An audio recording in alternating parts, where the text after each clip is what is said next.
Thank you, Jacques. Thank you for your wonderful introduction, and thank you for inviting me to read my poems. As I say, I must apologize for my voice. I hope that the poems will come across despite my croak. I recently came across a comment by Carol Ann Duffy, in which she says that, among other things, poetry is also a time machine by which we can travel to who we were and who we will become. And in the same way, if we travel to where we were, that is, places that have been significant in some way in our lives. So I thought I'd start by reading a couple of poems about places that were significant to me in one way or another. Obviously, places, people, relationships, connections, interaction with the natural world are all a focus. The first one is from the Kalahari, where we spent time at the Nosop camp. It's called At the Waterhole. From the hide, pale faces squint out into the light and fix upon the pool where dark shapes coagulate. A slope-shouldered brown hyena slinks down to sip before oozing away in its shaggy pelt. Jackals scurry after insects drawn by the light. Scorched wings fall like leaves to the ground. Two bat-eared foxes, listening intently, circle near. The jackals arch their backs and bristle their fur. As darkness thickens, clicks punctuate the air, stone cracking against stone, or bricks clinking. The echolocation of airborne bats. But no, a voice whispers, it's barking geckos. The way we walk back to our tents presents us as we are, our heavy footfalls silencing those who lived here many years before us. Clicking speech is echoed now in the Morse code of fellow desert dwellers, also near extinction.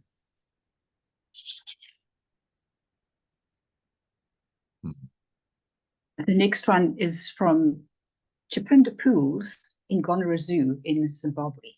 Button. Stop recording all times. Pause record. Chip meeting information button. There. Shall I go ahead? There's something going on. You made me promise to return with a handful of poems, but I've only a sheaf of pictures clutched in my mind to offer you from Chipinda Pools. I would have liked to give you a poem about the spruce fish eagle and the gleam of his feathers as he glides above the river on an early foray into light. Let you hear him throw the full echoing waves of his downriver call. Watch him slice a path through streaming air, hold it in his billowing wings, then swoop and tear the river's skin, spark flakes of light around his prey. I'd like to show you, too, the sun's probing fingers lifting from the pallets of maponi leaves, those shadow hues of violet and lemon, buffed beneath the strong browns and greens, scarped edges around lion tracks in the sand. But these few pictures, strung together with a sharp, sweet sting of bush willow blooms, are all I can offer you, instead of the handful of poems you asked me to bring to you from Chipinda Pools.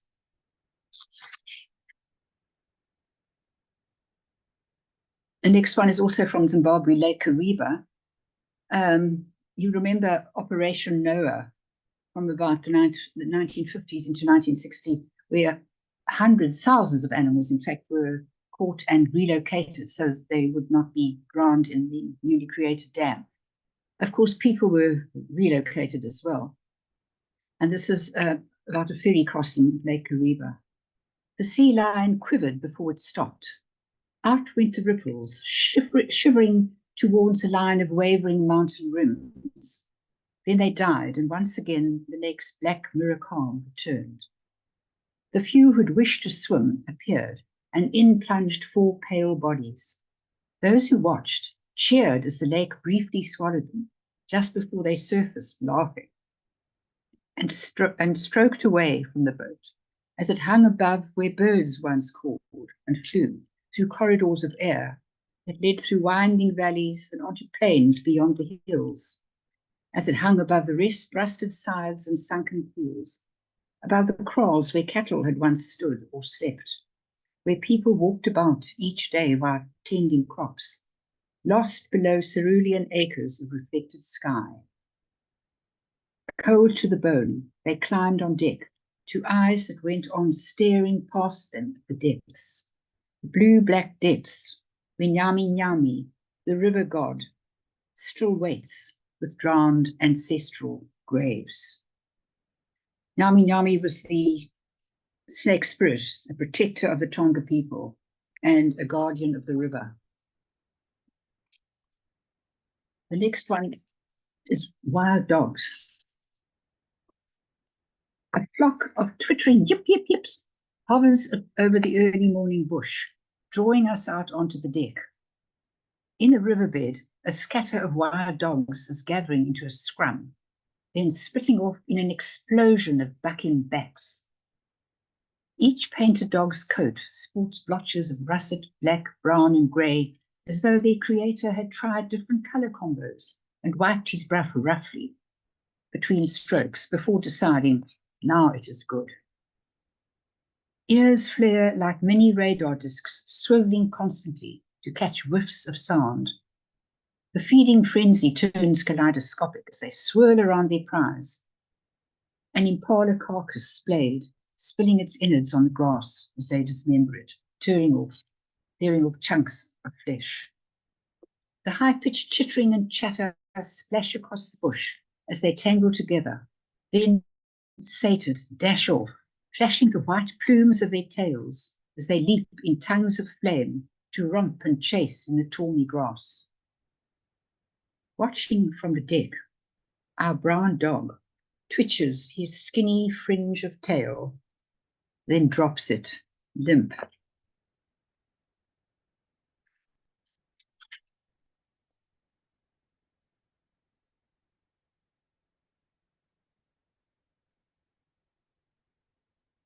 The next one is Slice of Life, which is a rather whimsical poem.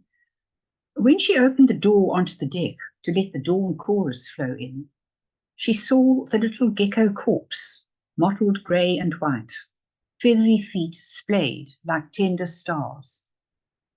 The creature was cleanly split in two, the lidless eyes staring balefully. Had it been sliced by the sliding door, or shed its tail but then died of fright? The dawn chorus went unheard that day, as she was swamped in a surge of grief at finding that even a Buddhist and a vegan could not be exempt from dispensing death.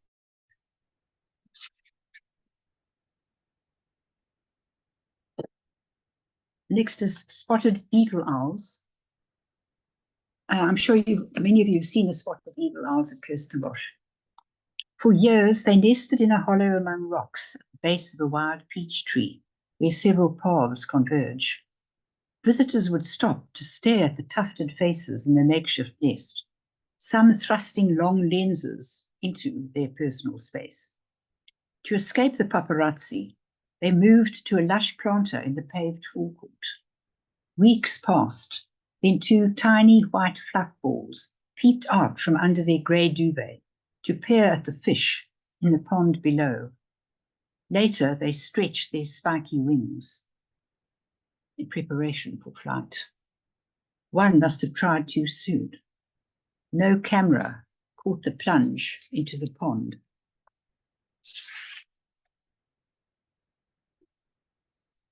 Now, the next one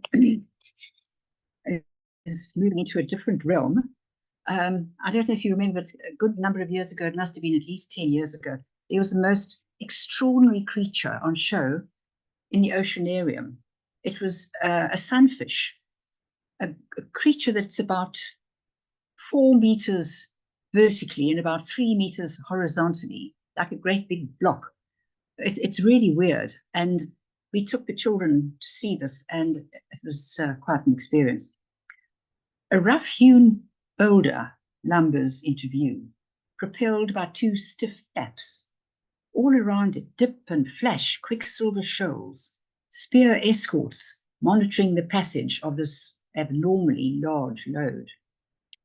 Still circling block of debris, flotsam of some antediluvian tsunami or even the Big Bang. A flung-out blob of leftover creation stuff still hung in orbit here among its sleek, well-finished piers, streaking comet-like and trailing clouds of bubbles in their wake. The watchers stare through glass as stone transmutes to leather, becomes the palm of a well-worn glove, gargantuan, with a trailing scalloped edge where gnawed-off fingers used to be. The children gasp. One says, "Where's its body gone? It's just a head floating there." And yes, beyond the neck, the body peters out, dwindles, and seems not there. But still, round it goes on its leaden orbit, with its great fixed eye and gaping hole of open mouth, its flattened nose, the blunted profile of an eon's aged man. The watching infant in its pram, balancing on truncated torso, a heavy globular head, opens a round, gasping mouth and reaches out a fin-like arm.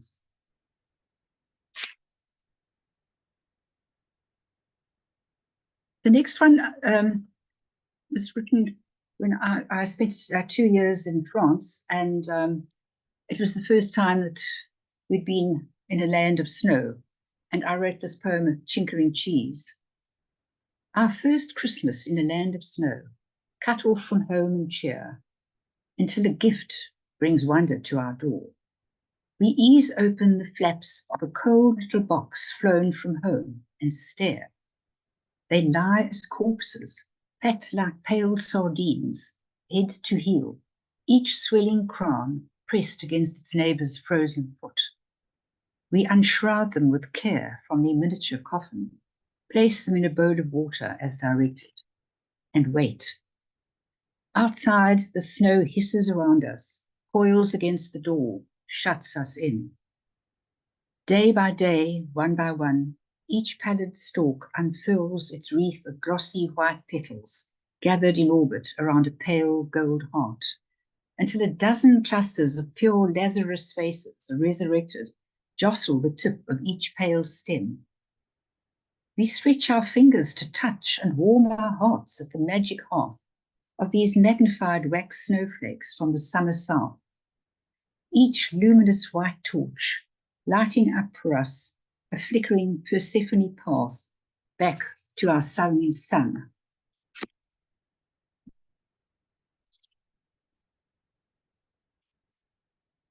I wrote a number of poems during that year I spent in Paris, but unfortunately that book was lost in transit.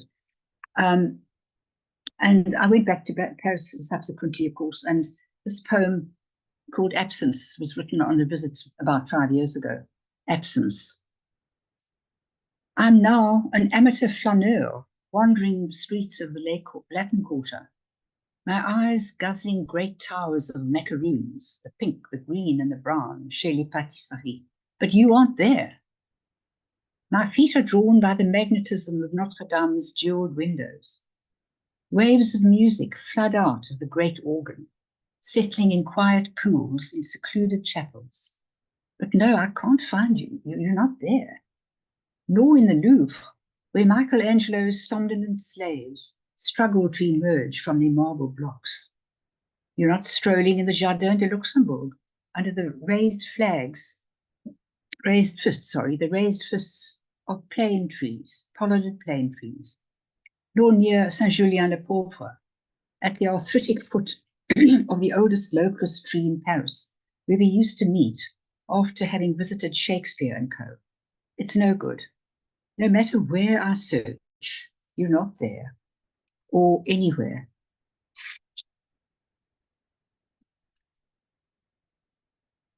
The next one is called Locks, and I noticed on that trip to Paris that one of the bridges in particular over the Seine, the Pont des Arts, had its railings encased in locks. Two locks clamped together on the railings. And this is what it's about. Modern lovers don't carve their initials in a heart pierced by an arrow on a tree. Instead, these days, they hope for a more metallic immortality.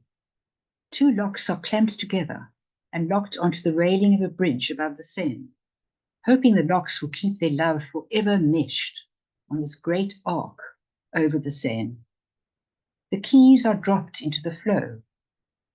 On the far bank, the flying buttresses that hold up Notre Dame wrap in a cage of sacred stone the flight of humans towards a love divine. As a matter of interest, the railing of one of those bridges was so weighted over, I think, these locks that it collapsed with dire consequences to the boat below. So that's now no longer alive. The next one is called Chartres Revisited. Chartres is one of the great cathedrals of France. As you approach it, you see from a long way off the two spires, the Romanesque and the Gothic spire. And it's famous for its stained glass windows, particularly the rose window and the famous Chartres blue. Twin masts rise above the yellow sea of ripening wheat. The vast nave anchored here is suffused with light, red, blue, and green, filtered through a stained glass mosaic. A solitary woman shuffles slowly along labyrinthine quays. Her head is bowed low, and her eyes are squeezed shut. Feet bare on cold stone, she follows the hallowed route, her angled face kept closed to the wide world outside. At the center, she halts, raising her eyes heavenwards, then crosses herself, steeples her hands under her chin, and turns. Crossing the threshold stone again, she takes up her shoes and leaves under the glowing rose. Our younger selves skip behind her, recalling Hopkins's "Glory be to God for dappled things." The day tessellated by morning light, raining emeralds, sapphires, and rubies.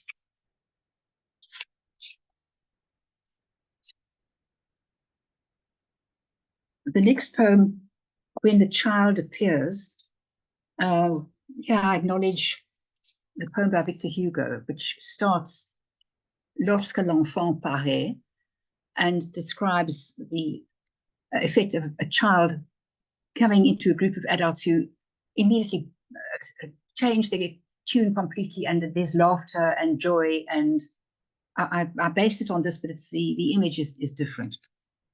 When the child appears, swaying on still unsteady legs, like a tiny sailor newly disembarked on unfamiliar shores, flailing her white arms like a novice tightrope walker, we all turn, smile, and applaud. All conversation stopped. Grey heads with unwrinkling brow bend and cluster now, not over the problems of the world. Hurricanes, famine, Ukraine, Gaza are instantly dispelled, but round this tiny vessel, tacking its unsteady path across the oceanic carpet, white sails flickering, like a moth drawn to the beckoning flash of an overheating world.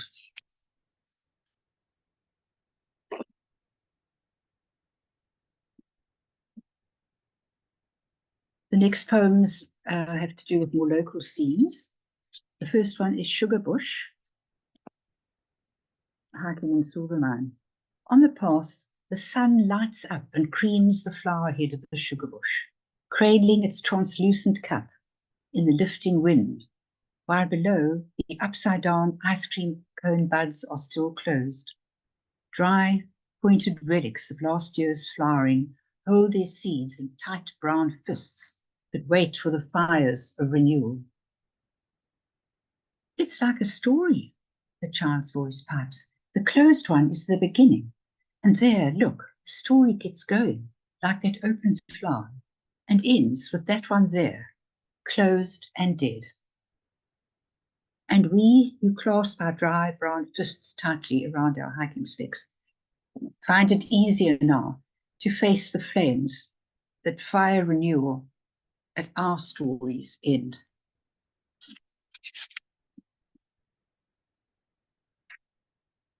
This one is in a slightly different mood, on Noordhoek Peak. And here I have the epigraph from The Wasteland, T.S. Eliot, where the sun beats and the dead tree gives no shelter, the cricket no relief, and the dry stone no sound of water. The fynbos droops in the heat. The dogs sniff in vain for accustomed springs, or even muddy puddles on the trail that leads up from the dam.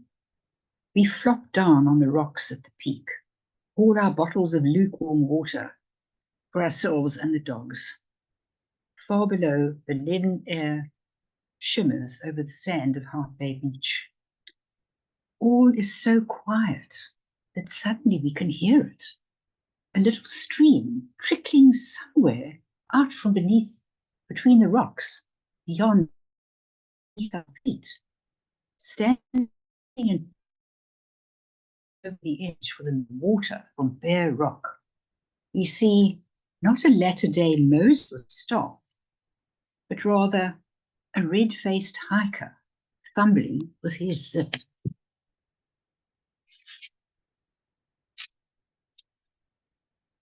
Next one is Gleaning, which I wrote on after a visit to Bloberg Strand.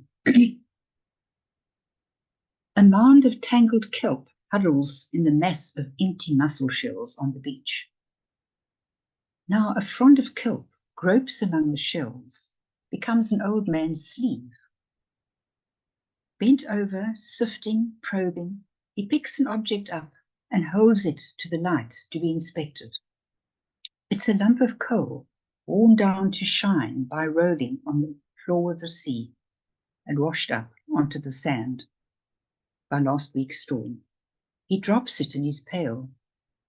The man, too, is one of those rolled round by life, its calm days and its storms, before being cast up here, on his face a lineage clear that stretches back to foragers of centuries past, who scoured beaches for their sustenance, and forward to those others who will go on combing along this littoral for all that's been left when we've all gone elsewhere.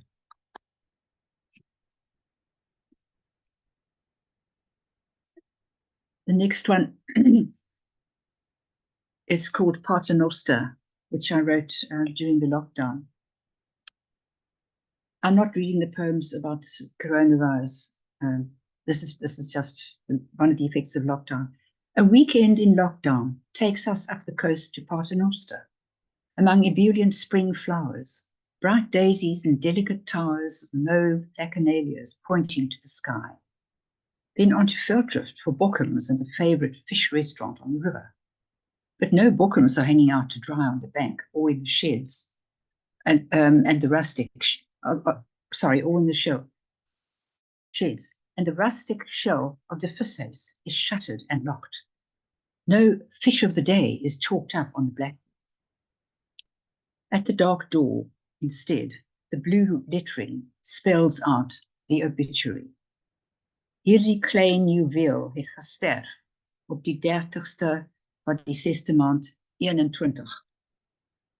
A small epigraph below states, life lessons. Is lessons noun or verb? Either way, it spells out what life teaches. It lessens until the point where no paternosters can ward off the demise.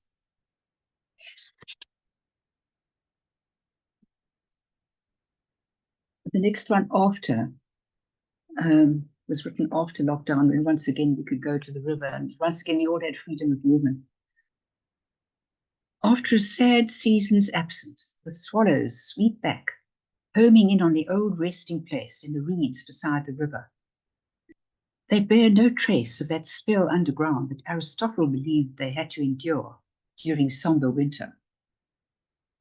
We who long to surface after a joyless season submerged like Persephone in funereal gloom, fly with Aristotle's swallows as they swoop in droves over the lawn, scooping up insects now emerging after the rain. We skim with them in spirit over the newly green expanse that flows down to the river, as circling back and forth, they sweep up the detritus of the buried year.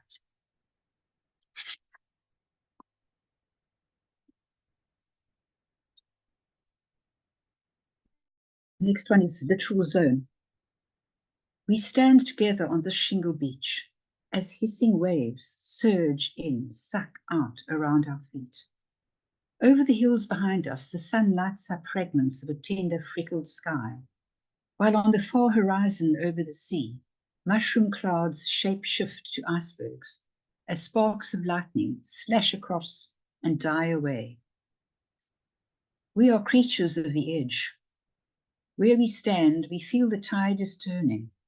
The contours of the shoreline waver, fading into formlessness, under siege by the pulse of the sea. And we feel the surge and sinking in our blood as we wait here in this literal zone between sea and shore for the turning of the tide.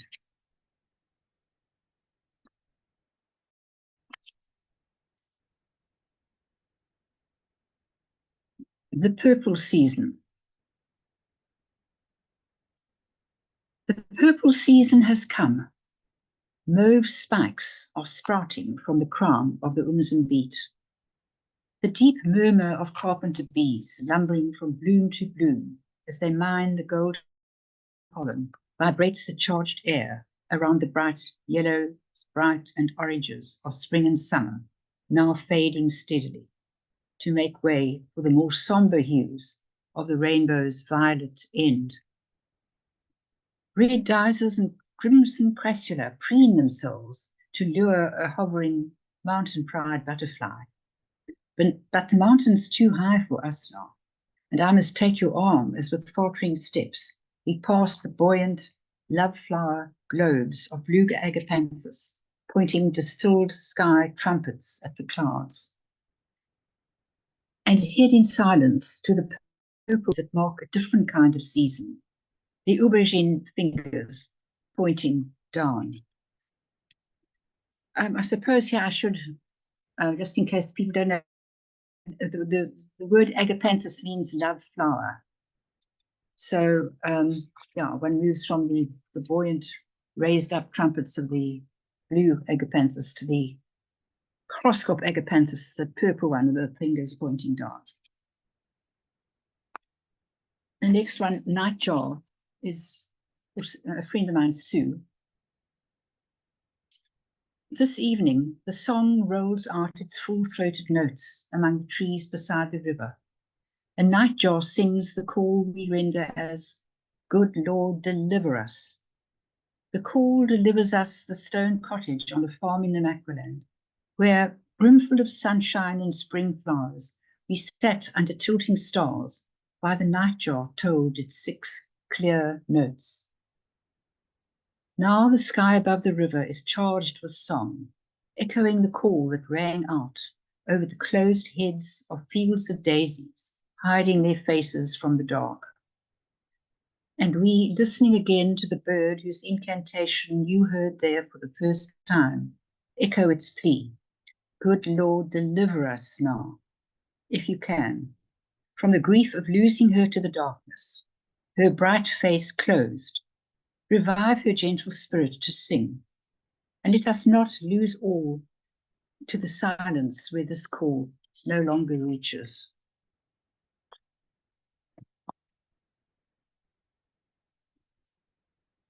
The next poem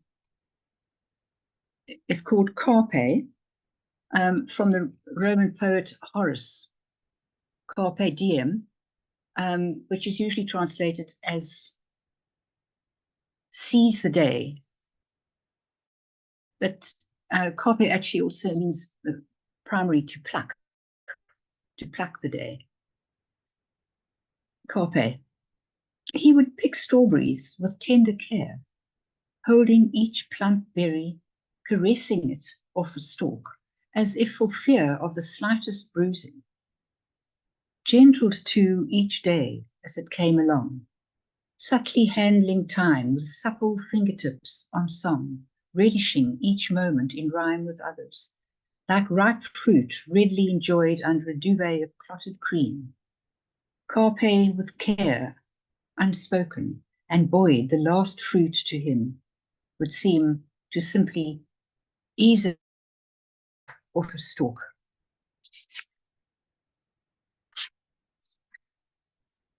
And let's just keep an eye on the time here.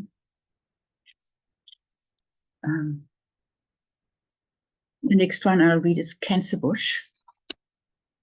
A few rusty blues still cling amongst the pale, inflated seed capsules, low, hovering like ghosts of miniature canoes.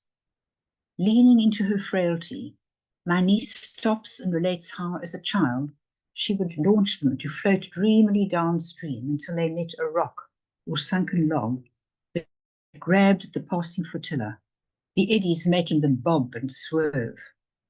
Some of the pods are still flecked with pink, but most are bleached white, papery vessels carrying the relics of a fruitful year.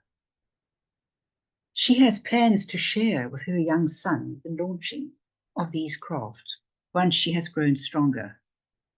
But the rustling of the dry husks whispers that the power to heal, held in their name, Cancerbush, is paper thin.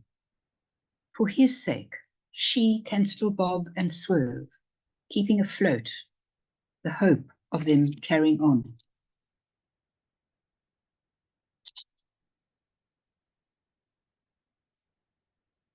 The Hive. Just before you left for university, your father cast a critical eye over your books. No proper dictionary.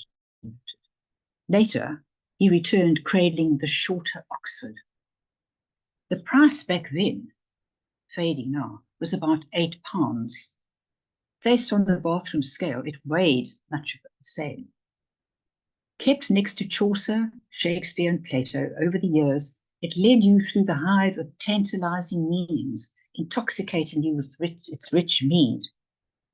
But now your fingers no longer leap from page to page, tiptoeing instead through the hive's long, winding passages, in search of just the right word to distill a father's love.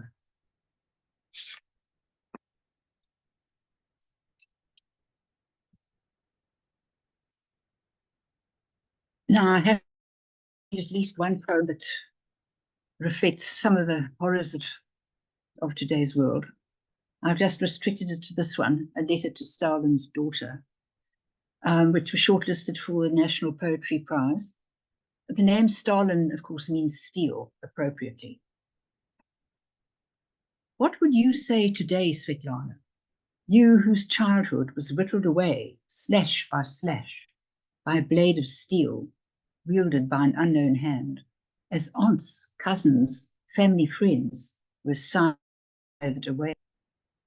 What did you think, Svetlana, when the truth slapped against you, and you, the princess, had to live on in the monster's den, knowing your mother had made herself disappear before the steel struck?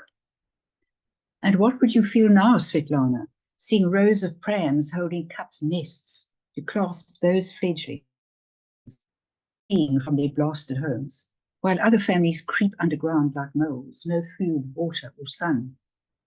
What would you say to your father's reincarnation, you who foresaw that he would drive Russia through rivers of blood, you who fled from the hellhole to find a freer world?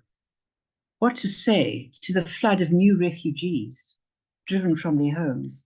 What could you say, Svetlana, in any of your languages, Russian, French, German, English, when words are forged on an anvil of lives, shape-shifting in the service of an ersatz czar?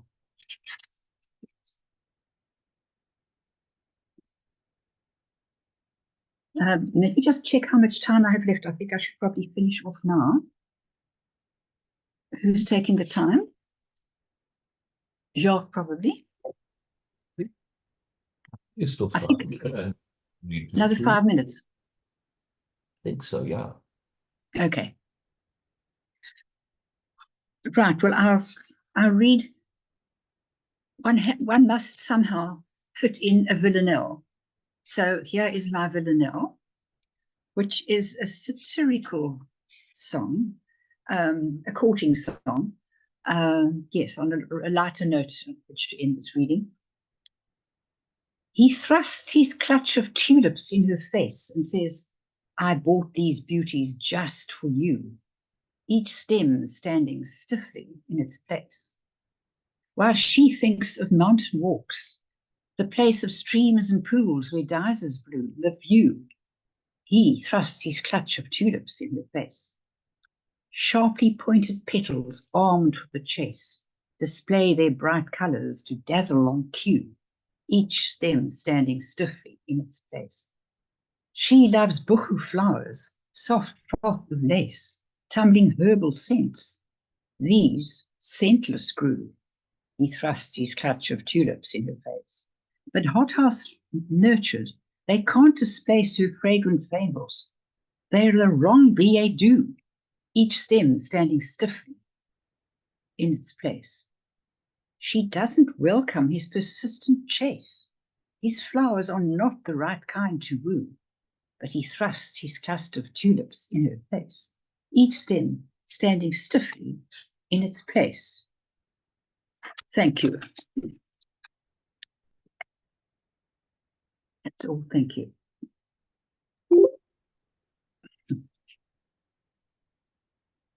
Adré, thanks for a wonderful, wonderful reading.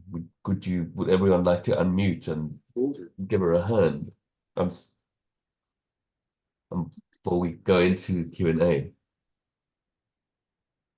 Well done, Thank you very Adré. Well done. Thanks very much. And I do apologize for my voice.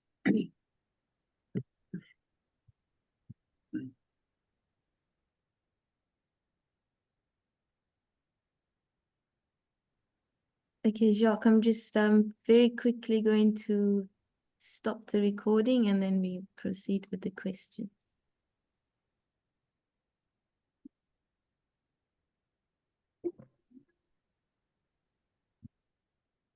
Did you get that? Yeah.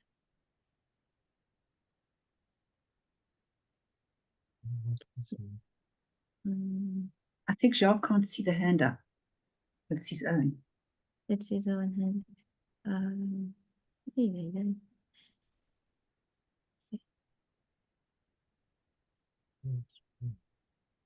This is for questions. Well, I don't know who's going to lead them or what.